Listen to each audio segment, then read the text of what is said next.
Dobar dan Tagarieka, let's answer the question.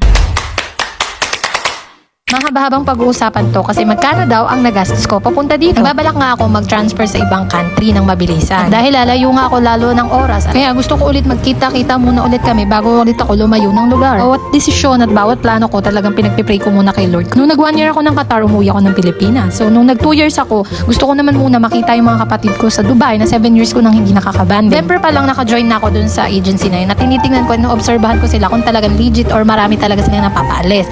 At dahil napansin ko nga talaga na okay yung agency na yon, after ng vacation ko sa Dubai, nag-isip na ako ngayong mag-chat sa kanila. At dahil gusto ko lang mapabilis na magkaroon ng Schengen visa, sabi ko kahit anong work ka-applyan ko, kahit factory, kahit farmers, at kahit cleaners, go. But sobrang thankful talaga ako kay Lord kasi nung pag-chat ko sa kanila, sales agad ako nilagay at kinabukasan, employer interview agad. Thanks God nakapasa. After 3 days lang, final interview and pasado ulit. At ura-urada na nila akong pinag-ayos ng requirements. Na-shock talaga ako sa pangyayari pero ito talaga yung manifestation ko. March, nabigay agad yung aking kontrata at yun ang aking first payment na 3,000 Qatari Riyal. Dahil nga mabilis ang magbigay ng Schengen visa dito sa Croatia, so ito talaga yung pinili kong pinakamabilis at hindi hassle na requirement. Lalo kong umuwi ng April ng Philippines, but in that April, dumating agad yung working permit ko. Working permit, nag-pay ulit ako ng 3,100 Qatari Riyal. That time, pinag-resign na nila ako at kapag nag-resign sa aming company, bawal nang magbakasyon or umuwi. At dahil 2 months notice naman kami habang nag-aantay ako ng aking visa. First week na May, dumating agad ang visa ko at doon, magbabayad ulit ako ng 3,600 Qatari Riyal. Iba pa yung paglalakad ng requirements, ticket, pocket money. Total, mag-ready kayo ng 13 to 15,000 Qatari Riyal.